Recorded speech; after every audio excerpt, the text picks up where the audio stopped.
Coach Ray, sir. Matt, is there something in those last 15 minutes that you can build on with this team, you know, especially Saturday when you get back on the road again? Yeah, you hope so, you know, because you don't get rewarded for having a good fight, and we keep putting ourselves into a hole. And it's one thing being down at half, but when you have 11 turnovers, you have to play better. And, you're going to use a lot of energy, and things just obviously on the road will go against you at times, and you got to be able to overcome some of that. And if you're trying to fight, you're down 13, 14 points, and then overcoming just the normal part of living on the road. It's just it gets to be too much. Even though we had some opportunities to knock down a couple shots there at the end, I think to tie the game at least once. But yeah, you just try to grab the silver lining and try to win the next one. We got a very competitive league, and obviously Rutgers is a good team.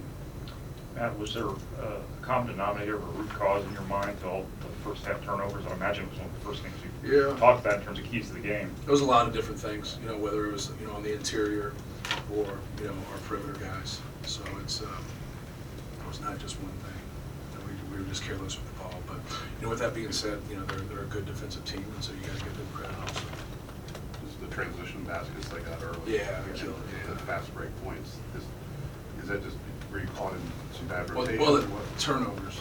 They're going to get in transition a lot when you turn the ball over 11 times. So, you take long shots. Sometimes guys will take long shots and get long rebounds, and they use that and get aggressive. But give them credit. They force us into 11 turnovers, and you got to go back and just evaluate it. Sometimes it's hard to see at the other end. The details of things, especially when the ball goes away from you. We just got to be better. And they were good in that first half. And that one run where they just seemed like they were getting everything in transition. It probably wasn't that way, but as a coach, it just seemed that way. At halftime, you sit there and they're up 12 and they scored 14 points in transition, and you scored 0. The game's too hard. The game's too hard. If you can't get points on the offensive glass, or you can't get points in transition, or you can't get to the free throw line. So we don't go to the free throw line very much, and they're just they're stealing points from us. We're fouling too much. We got to do a better job of not fouling. Now, you had been 8-0 against Rutgers. What's different about this Rutgers team? They have more experience. I think the guys that are playing, even Yeboah, if I'm saying his name correctly, he has a lot of experience playing before than the rest of the guys. Outside of Young are guys that have played for him. And just being in a program, he's Steve Pikiell's a program guy. You can see the defense and the toughness and the rebounding, from UConn. You can see, the guys that they have up there. It's a difficult place to play. They're a difficult team to play against. But they got good athleticism. They got people that can shoot. They got some interchangeable pieces. They got quickness. They got size. So that's what you want. You want a little bit of everything. But more than anything, they play hard and they're tough. And so when shots don't go, for them, they still got a chance to win games. And that's what you want to be able to do.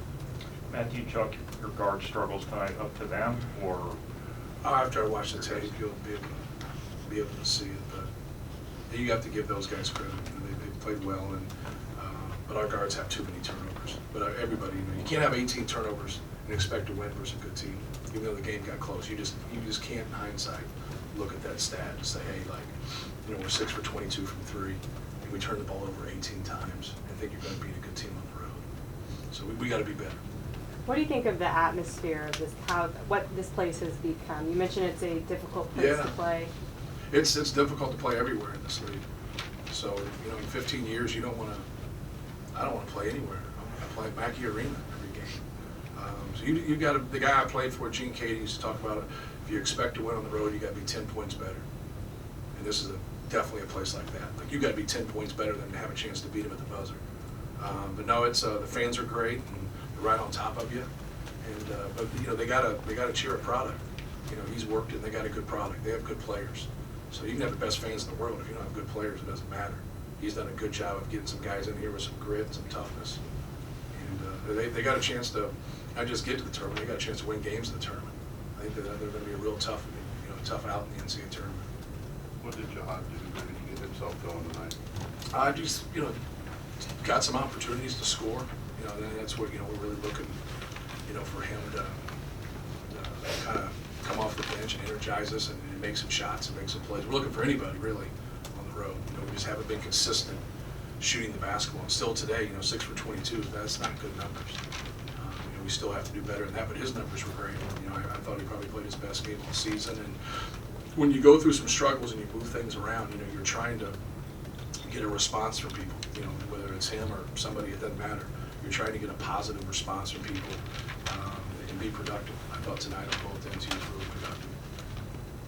Matt, how do you decide whether you want Travion out there or Matt out there at the end of games? Because obviously one's better defensively, maybe Right. one is a little bit better offensively. How do you make that call?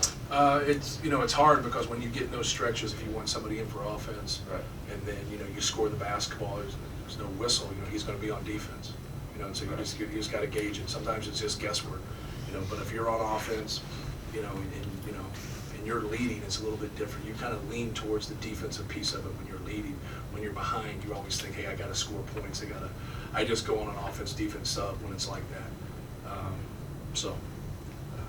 But it's good to have two guys like that. It makes it good. Is there anything else? All right, thank you.